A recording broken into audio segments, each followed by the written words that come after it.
good. This is going to be one of my topics this week as well. And guys, I found out that I have to, or confirm that I'm getting surgery next month on the 27th.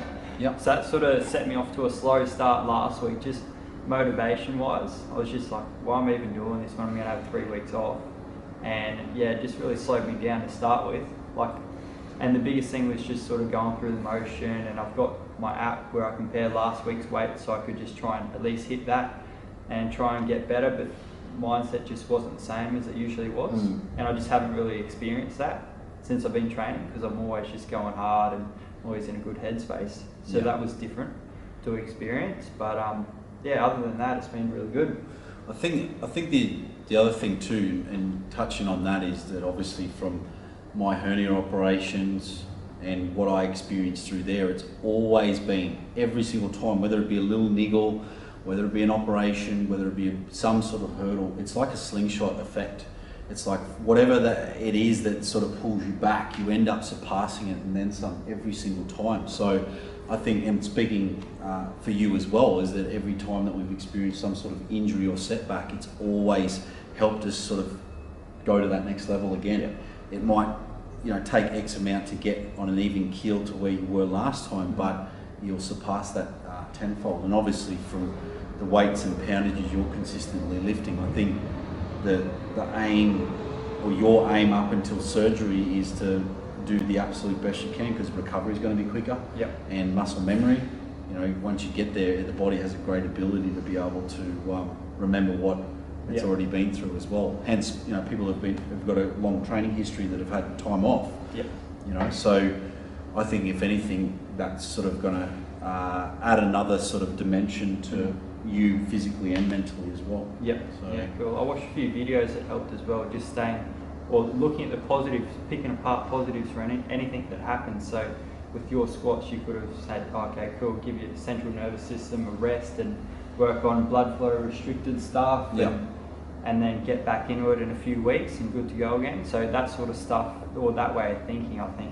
just sets you up long term for sort of success for whatever you're doing. So let's touch on injury and motivation and what your topic as far as today. Let's really go down that avenue, because this is a very, very common topic. Obviously, a lot of people, when they're pushing the boundaries with training and sort of realizing their limitations and their potentials poundage wise, you're always going to expose yourself to this type of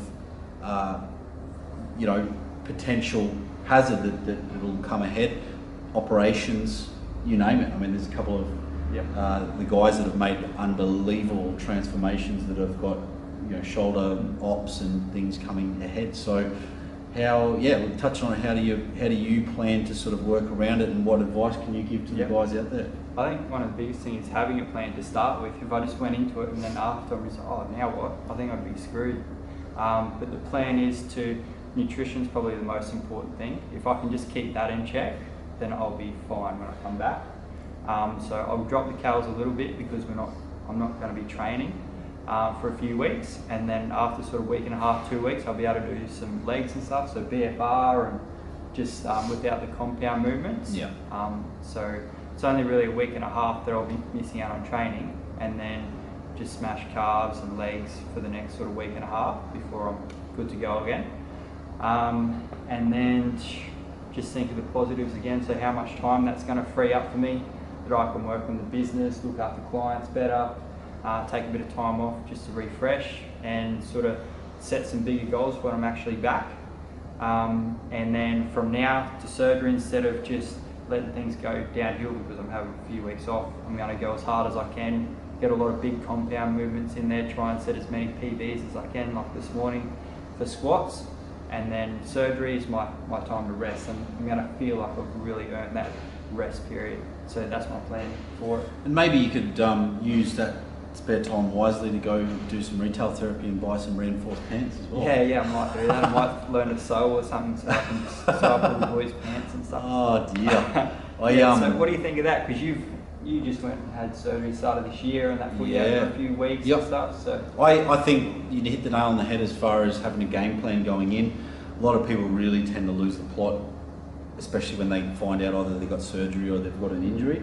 Whereas exactly as Jake said, it's been able to turn it into a positive and go, well, hang on a second, what I'm going to learn through the journey. There's other training options as far as a recovery period. What Jake's going to gain as far as having time off. One, his level of appreciation for training is just going to go through the roof. And two, is it's just going to block out a little bit extra time that he can work on his business, and not only that, study and other things that sometimes when the cheese is off the cracker from training so hard, it's very hard to commit and put as much time and effort into it. So the first thing that happened a few weeks back 2 weeks back when I had that adductor strain was I'm like, oh, well, it is what it is, and I just adjusted training straight away, and I knew what I needed to do to work around it.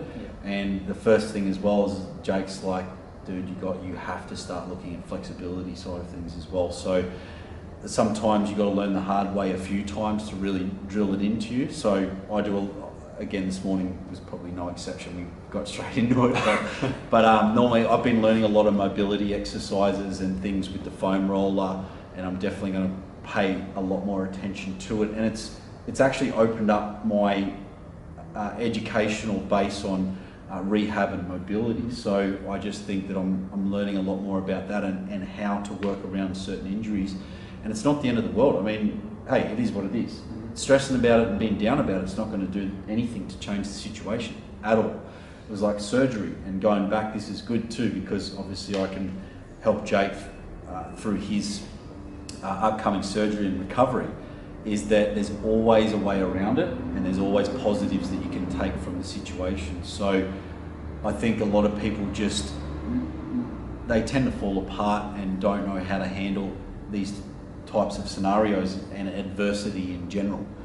It's like someone going, oh, I've got this and this on, I'm just going to wait till the time is right.